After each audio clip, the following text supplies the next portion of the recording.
الحمد لله رب العالمين والصلاة والسلام عليك يا خاتم الأنبياء والمرسلين أما بعد فأعوذ بالله من الشيطان الرجيم بسم الله الرحمن الرحيم السلام علیکم ورحمۃ اللہ تعالی وبرکاتہ۔ آج ہمارا درس ترجمہ کنز ایمان اور تفسیر خزائن العرفان کا لیسن نمبر 10۔ اس میں انشاءاللہ تبارک و تعالی سورہ بقرہ کی آیت نمبر 125 سے لے کر کے 141 تک انشاءاللہ تبارک و تعالی ہم لوگ سننے کی، سمجھنے کی اور پڑھنے کی سعادت حاصل کریں گے۔ ترجمہ: اور یاد کرو جب ہم نے اس گھر سے مراد کعبہ شریف مراد ہے اور اس میں تمام حرم شریف داخل لوگوں کے لیے مرجع اور امان بنایا۔ مرجع کہتے ہیں جہاں پہ رجوع کیا جائے، جہاں پہ لوٹا جائے۔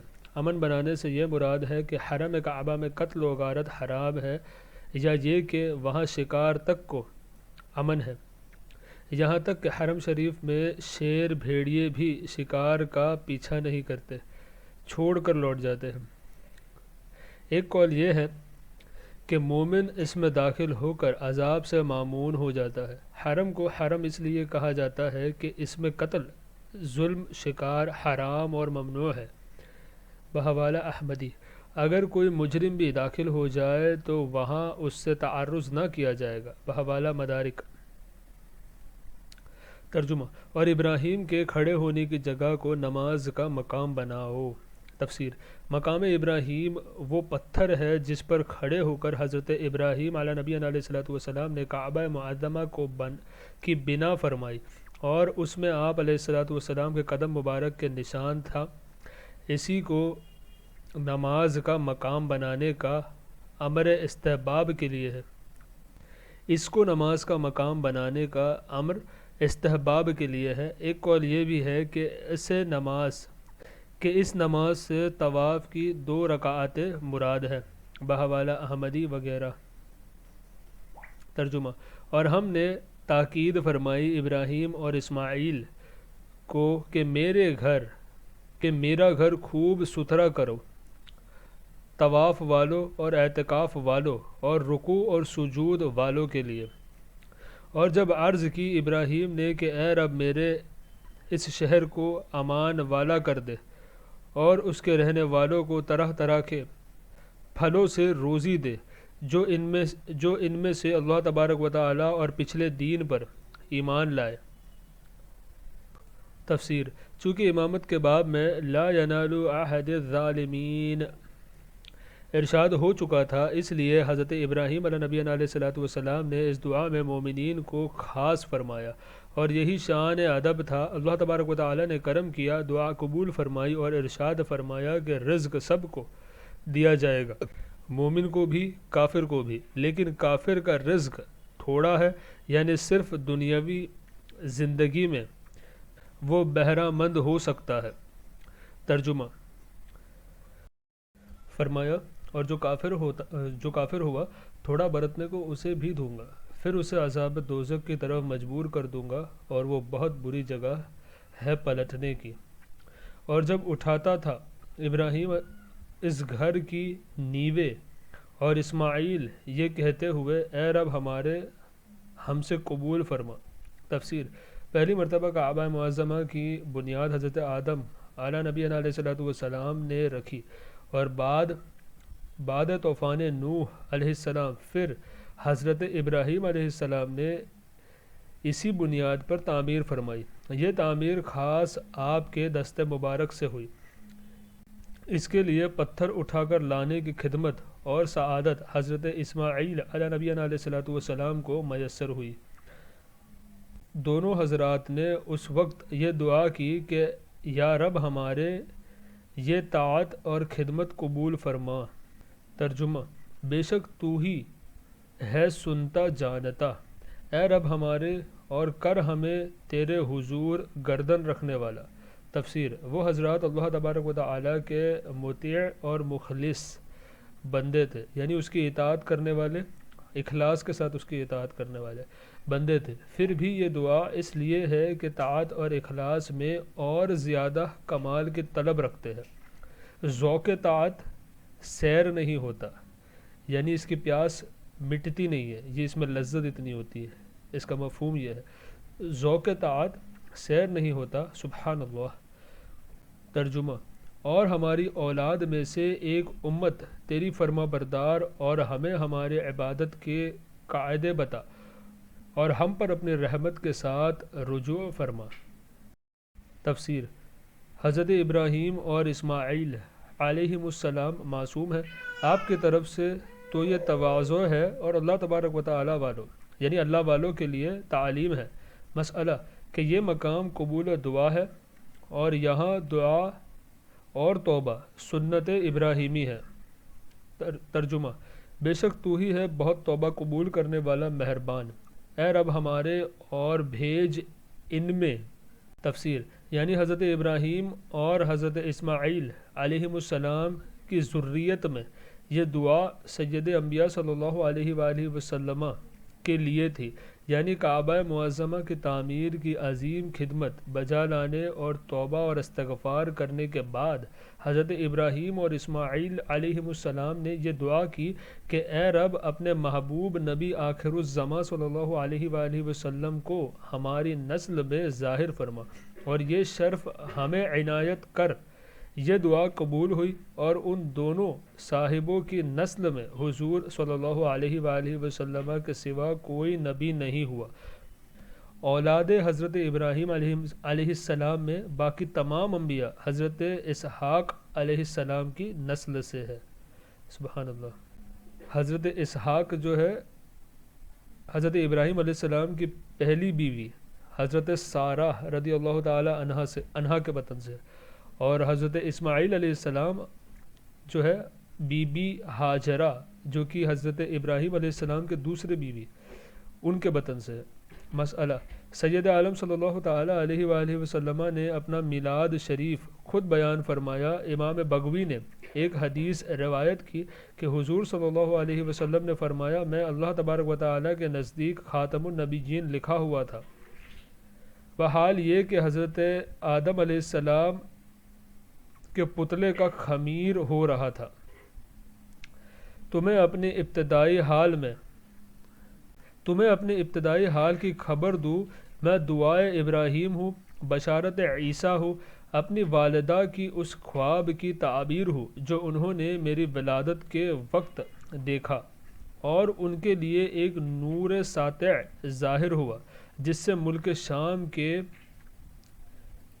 ایوان و قصور، اس کا مطلب پیلس، محل ہوتا ہے نا، اس کو کہتے ہیں، ایوان و قصور ان کے لیے روشن ہو گئے۔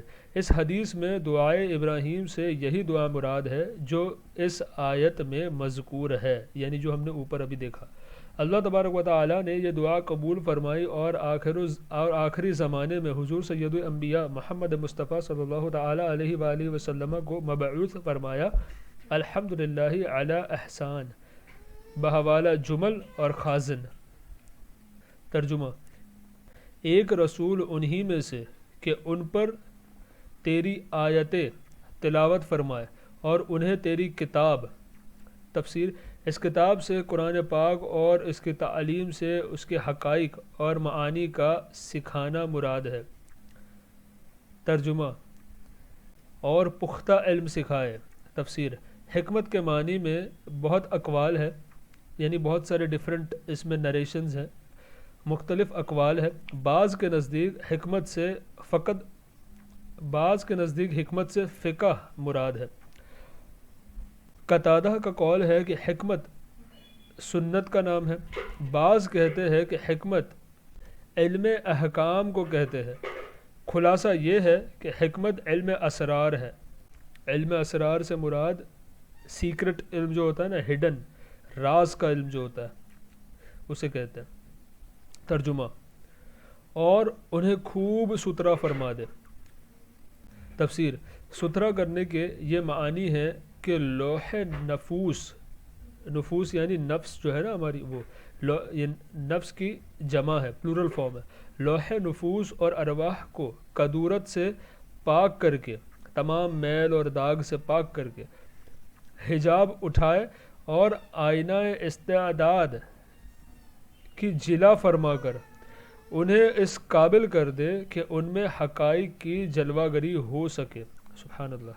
یعنی یہاں پہ یہ بتایا ہے کہ سرکار صلی اللہ علیہ وسلم اپنے غلاموں کی جو ہے تزکیہ نفس فرماتے ہیں، یعنی نفس کو پاک صاف اور ستھرا فرماتے ہیں تاکہ اسے معرفت الہی حاصل ہو سکے۔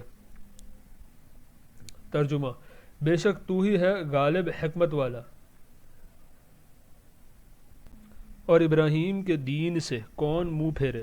شان نزول: علماء یہود میں سے حضرت عبداللہ بن سلام نے اسلام لانے کے بعد اپنے دو بھتیجوں مہاجر اور سلمہ کو اسلام کی دعوت دی اور ان سے فرمایا کہ تم کو معلوم ہے کہ اللہ تبارک و تعالی نے توریت میں فرمایا ہے کہ میں اولاد اسماعیل سے ایک نبی پیدا کروں گا جن کا نام احمد ہوگا، جو ان پر ایمان لائے گا راہ یاب ہوگا، یعنی راہ پا جائے گا، سیدھی راہ پا جائے گا، راہ یاب ہوگا، اور جو ایمان نہ لائے گا ملعون ہے، یعنی جس پر لعنت ہوگی۔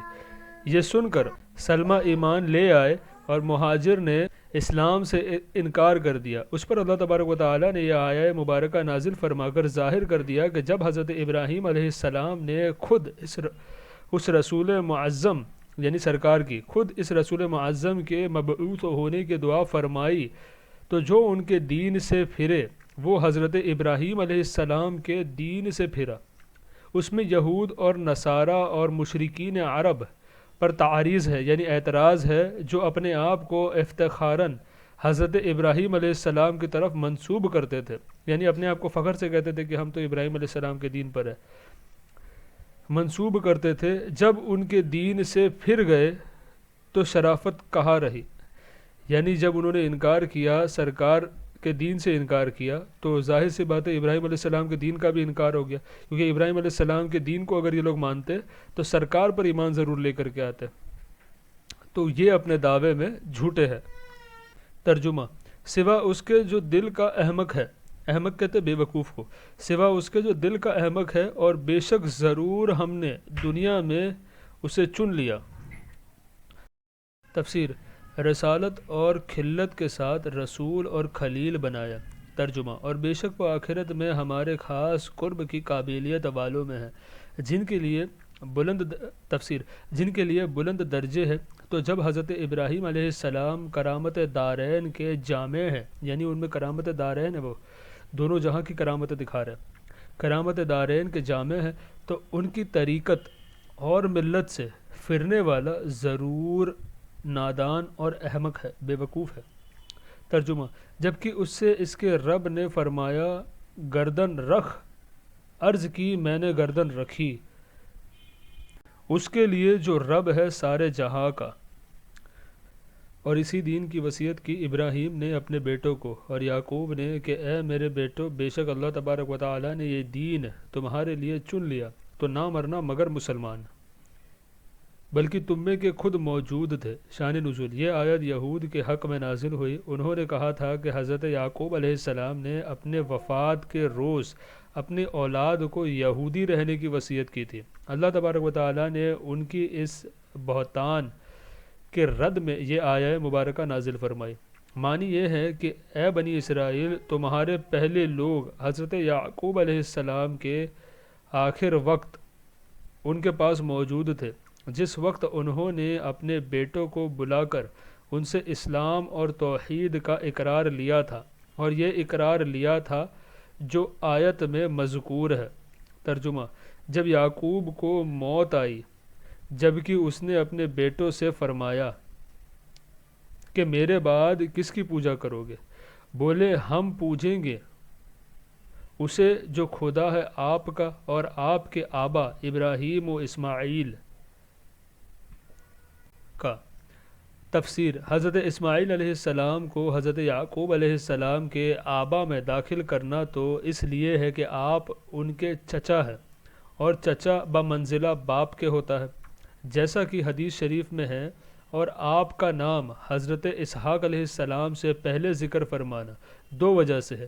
ایک تو یہ کہ آپ حضرت اسحاق علیہ السلام سے 14 سال بڑے ہیں، دوسرا اس لیے کہ آپ سید عالم صلی اللہ تعالی علیہ وآلہ وسلم کے جد ہے۔ سبحان اللہ۔ ترجمہ: اور اسحاق کا ایک خدا یعنی میں دوبارہ سے ترجمہ اس کا پڑھتا ہوں تاکہ کنٹینویشن میں آپ لوگوں کو سمجھ میں آئے۔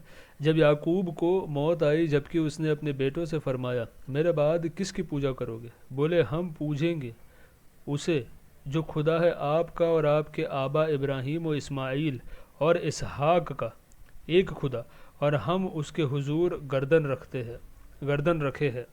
سبحان اللہ۔ یہ تفسیر یعنی حضرت ابراہیم اور یعقوب علیہ السلام اور ان کے مسلمان اولاد۔ ترجمہ ایک امت ہے کہ گزر چکی، اے یہود تم ان پر بہتان مت اٹھاؤ۔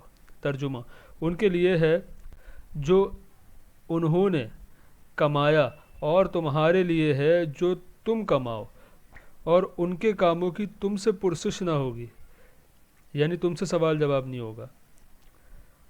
اور کتابی بولے۔ تفسیر شان نزول حضرت ابن عباس رضی اللہ تعالی عنہما نے فرمایا کہ یہ آیت رؤساء یہود یعنی یہود کے جو رئیس لوگ تھے نا ان کے حق میں، رؤساء یہود اور نجران کے نصرانیوں کے جواب میں نازل ہوئی۔ یہودیوں نے تو مسلمانوں سے یہ کہا تھا کہ حضرت موسیٰ علیہ السلام تمام انبیاء میں سب سے افضل ہے اور توریت تمام کتابوں سے افضل ہے، اور یہودی دین تمام ادیان سے یعنی تمام ادیان سے اعلیٰ ہے۔ اس کے ساتھ انہوں نے حضرت سید کائنات محمد مصطفیٰ صلی اللہ تعالی علیہ وآلہ وسلم اور انجیل شریف اور قرآن شریف کے ساتھ کفر کر کے مسلمانوں سے کہا تھا کہ یہودی بن جاؤ۔ اسی طرح نصرانیوں نے بھی اپنے ہی دین کو حق بتا کر مسلمانوں سے نصرانی ہونے کو کہا تھا۔ اس پر یہ آیہ مبارکہ نازل ہوئی۔ ترجمہ یہودی یا نصرانی ہو جاؤ راہ پاؤ گے۔ تم فرماؤ بلکہ ہم تو ابراہیم کا دین لیتے ہیں جو ہر باطل سے جدا تھا اور مشرکوں سے نہ تھے۔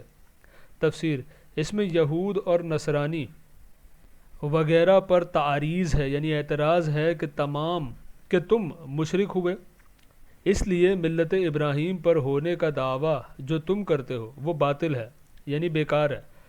اس کے بعد مسلمانوں کو خطاب فرمایا جاتا ہے کہ وہ ان یہود و نصارہ سے یہ کہہ دے قولوا آمنا الآیہ، ابھی آگے آئے گی اس کی ترجمہ، یوں کہو کہ ہم ایمان لاتے ہیں اللہ تبارک و تعالی، یوں کہو کہ ہم ایمان لائے اللہ تبارک و تعالی پر اور اس پر جو ہماری طرف اترا اور جو اتارا گیا ابراہیم اور اسماعیل اور اسحاق اور یعقوب اور ان کے اولاد پر، اور جو عطا کیے گئے موسیٰ اور عیسیٰ اور جو عطا کیے گئے باقی انبیاء علیہم السلام اپنے رب کے پاس سے، ہم ان میں کسی پر ایمان میں فرق نہیں کرتے اور ہم اللہ تبارک و تعالی کے حضور گردن رکھے ہیں۔ پھر اگر وہ بھی یوں ہی ایمان لائے جیسا تم لائے جب تو وہ ہدایت پا گئے، اور اگر منہ پھیرے تو وہ نیری ضد میں ہے۔ تفسیر اور ان میں طلب حق کا شائبہ بھی نہیں۔ ترجمہ تو اے محبوب عنقریب اللہ تبارک و تعالی ان کی طرف سے تمہیں کفایت کرے گا اور وہی ہے سنتا جانتا۔ تفسیر یہ اللہ تبارک و تعالیٰ کی طرف سے ذمہ ہے کہ وہ اپنے حبیب صلی اللہ تعالی علیہ وآلہ وسلم کو غلبہ عطا فرمائے گا، اور اس میں غیب کی خبر ہے کہ آئندہ حاصل ہونے والی فتح اور ظفر کا پہلے سے ہی اظہار فرمایا۔ اس میں نبی صلی اللہ علیہ وآلہ وسلم کا معجزہ ہے کہ اللہ تبارک و تعالیٰ کا یہ ذمہ پورا ہوا اور یہ غیبی خبر صادق ہو کر یعنی سچی ہو کر رہی۔ کفار کے حسد اور عناد یعنی ان کا جلن اور دشمنی، حسد اور عناد اور ان کے مقائد سے حضور کو ضرر نہ پہنچا۔ حضور صلی اللہ علیہ وآلہ وسلم کی فتح ہوئی، بنی قریظہ قتل ہوئے، بنی نذیر جلا وطن کیے گئے، یہود و نصارہ پر جزیہ مقرر ہوا۔ جزیہ کہتے ہیں ایک چھوٹا سا اماؤنٹ جو ہے ذمی کافر جو ہوتے ہیں نا ان کو دینا پڑتا ہے، تو اسے جزیہ کہتے ہیں۔ اور جلا وطن کہتے ہیں وطن سے نکال دینا، باہر کر دینا ان کو دیش سے۔ اسے انگلش میں ایگزائل بھی کہتے ہیں، ایگزائل کر دینا۔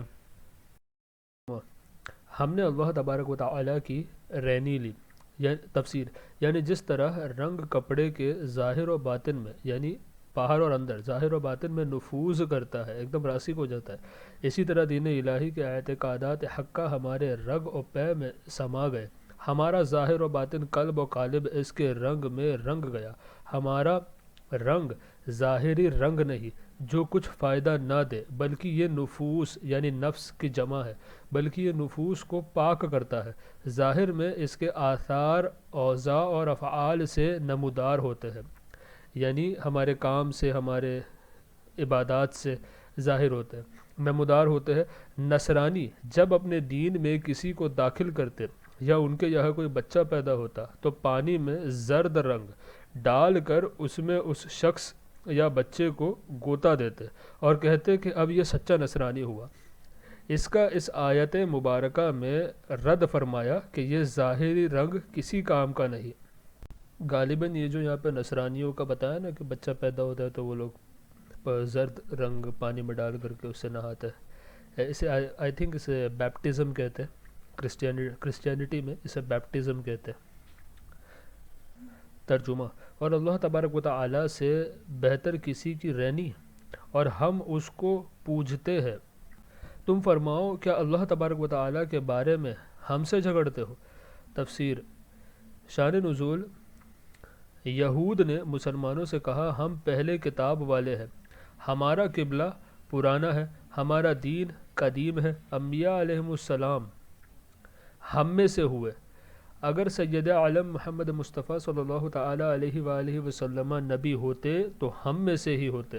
اس پر یہ آیہ کریمہ نازل ہوئی۔ ترجمہ، حالانکہ وہ ہمارا بھی مالک اور تمہارا بھی۔ تفسیر، اسے اختیار ہے کہ اپنے بندوں میں سے جسے چاہے نبی بنائے، عرب میں سے ہو یا دوسروں میں سے۔ ترجمہ، اور ہماری کرنی ہمارے ساتھ اور تمہاری کرنی تمہارے ساتھ، اور ہم نیرے اس کے ہے۔ تفسیر، کسی دوسرے کو اللہ تبارک و تعالیٰ کے ساتھ شریک نہیں کرتے اور عبادت اور اطاعت خالص اسی کے لیے کرتے ہیں، یعنی صرف اللہ تعالیٰ کے لیے کرتے ہیں، تو ہم مستحق اکرام ہے، یعنی ہم ہی عزت کے جو ہے مستحق ہے۔ یہ مسلمانوں کے لیے فرمایا گیا۔ ترجمہ، بلکہ تم یوں کہتے ہو کہ ابراہیم اور اسماعیل اور اسحاق اور یعقوب اور ان کے بیٹے یہودی یا نصرانی تھے، تم فرماؤ کیا تمہیں علم زیادہ ہے یا اللہ کو؟ سبحان اللہ۔ اللہ تعالیٰ کا کلام دیکھیں کہ کتنی فصاحت اور کتنا پوائنٹ ٹو پوائنٹ ماشاءاللہ جو ہے بات رکھتا ہے، سبحان اللہ۔ تفسیر، اس کے قطعی جواب یہی ہے کہ اللہ تبارک و تعالیٰ ہی عالم ہے۔ تو جب اس نے فرمایا ما کان ابراہیم یہودیا ولا نصرانیا، تو تمہارا یہ قول باطل ہوا۔ ترجمہ، اور اس سے بڑھ کر ظالم کون جس کے پاس اللہ تبارک و تعالیٰ کی طرف کی گواہی ہو اور وہ اسے چھپائے۔ تفسیر، یہ یہود کا حال ہے جنہوں نے اللہ تبارک و تعالیٰ کی شہادتیں چھپائی جو توریت شریف میں مذکور تھی کہ محمد مصطفیٰ صلی اللہ تعالیٰ علیہ وآلہ وسلم اس کے نبی ہے، اور ان کی یہ نعت اور صفات ہے، اور حضرت ابراہیم علیہ السلام مسلمان ہے اور دین مقبول اسلام ہے، نہ کہ یہودیت یا نصرانیت۔ سبحان اللہ۔ ترجمہ، اور خدا تمہارے کوتکوں سے بے خبر نہیں، یعنی تمہارے کاموں سے بے خبر نہیں۔ وہ ایک گروہ ہے کہ گزر گیا، ان کے لیے ان کی کمائی اور تمہارے لیے تمہاری کمائی، اور ان کے کاموں کی تم سے پرسش نہ ہوگی۔ سبحان اللہ۔ ہمارا درس یہیں پر آج مکمل ہوا۔ صرف ایک پوائنٹ میں آپ لوگوں کو بس ایک نقطہ یہاں پر دینا چاہوں گا کہ یہاں پر ہم نے جو سنا نا کہ اللہ تعالیٰ قرآن شریف میں ارشاد فرما رہا ہے کہ ہم سے پرسش کسی دوسرے کے کاموں کی نہیں ہوگی، ہم سے پرسش ہمارے کاموں کی ہوگی۔ تو ہم جو یہاں پر دوسروں کو اوپر انگلی لگا کے بیٹھے ہوتے ہیں نا کہ یہ اس نے ایسا کیا، فوراً ہم نے ٹارگٹ کیا، اس کو شوٹ کر دیا، بولا کہ تم نے ایسا کیوں کیا، ویسا کیوں کیا، اس کے کاموں کی پرسش ہم سے نہیں ہوگی، ہم سے ہمارے کاموں کی پرسش ہوگی۔ تو جب تک کہ شریعت ہم کو اجازت نہ دے کسی کو ٹوکنے کی یا کسی کو پکڑنے کی، تب تک کہ ہمیں چاہیے کہ ہم اپنی اصلاح کریں اور سامنے والے کے لیے ہدایت کی دعا کرے۔ آج کا درس ہمارا یہاں پر مکمل ہوا۔ آپ لوگوں سے دعا کی گزارش ہے۔ السلام علیکم ورحمۃ اللہ تعالی وبرکاتہ۔